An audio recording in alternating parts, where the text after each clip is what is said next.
Hello everyone.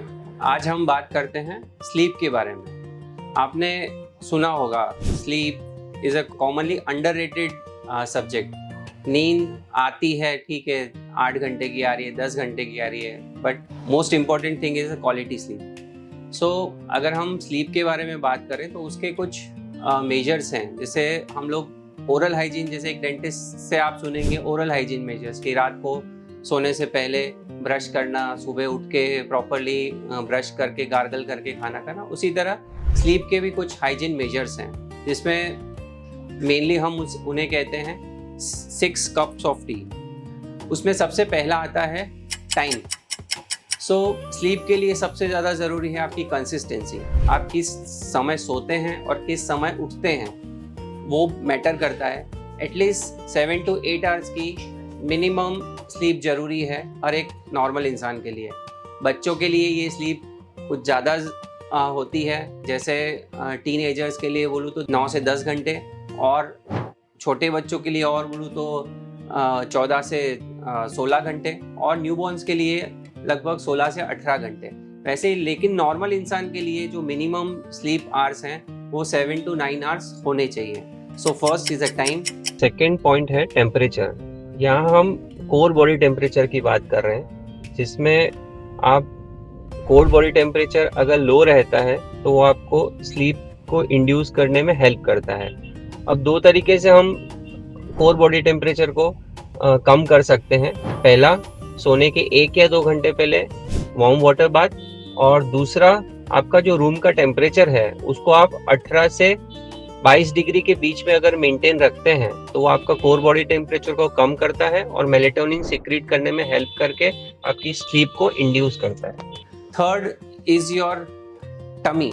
अब आपको सुन के अजीब लगेगा कि टमी और स्लीप का क्या रिलेशन है। सिंपल है कि जब आप खाना खाते हैं तो उसको पचाने के लिए नॉर्मली 2 से 3 घंटे हमको लगते हैं। अगर हम अपना खाना सोने के 1 या 2 घंटे पहले खा रहे हैं तो ठीक है, बट अगर आप जो खाने का ड्यूरेशन जस्ट आपके सोने से तुरंत पहले रख रहे हैं, जैसे आप 10 बजे सोते हैं और आप 9:30 बजे खाना खा रहे हैं, तो that will disturb your sleep, क्योंकि आपका शरीर उस खाने को पचाने में अपनी मैक्सिमम एनर्जी यूज करेगा। उसके कारण आप प्रॉपरली नहीं सो पाएंगे। So definitely this will disturb your sleep. Fourth factor आता है TV. TV means it's include all gadgets like mobile, your iPad, your laptop, even in your room light. So that is a LED light that affects your sleep.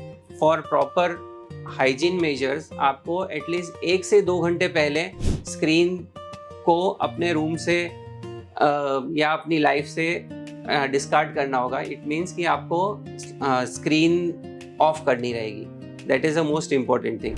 Fifth is your tea. Tea means we are not talking about caffeine, या हम जो चाय पीते हैं उसकी बात नहीं कर रहे हैं। कुछ हर्बल रेमेडीज़ हैं, जैसे कैमोमाइल टी है, या फिर सिंपल हल्दी का दूध है। थोड़ा 1 ग्लास दूध के अंदर 1 चुटकी हल्दी डाल के पीजिए। That will increase your sleep quality. And last but not least is Twilight. Means जो आप इवनिंग के टाइम पे जितना लाइट का एक्सपोजर ज़्यादा लेंगे उतनी ही आपकी स्लीप डिस्टर्ब होगी। जैसे आपने ऑब्जर्व किया होगा कि पार्टीज में या शादी में जब बहुत सारी लाइट रहती है तब आपको नींद नहीं आती है, just because it affect your sleep pattern. So for better sleep आपको स्लीप हाइजीन मेजर्स फॉलो करने चाहिए। That will increase your sleep quality. So at last यही कहना चाहूँगा कि sleep is not luxury, it's your need.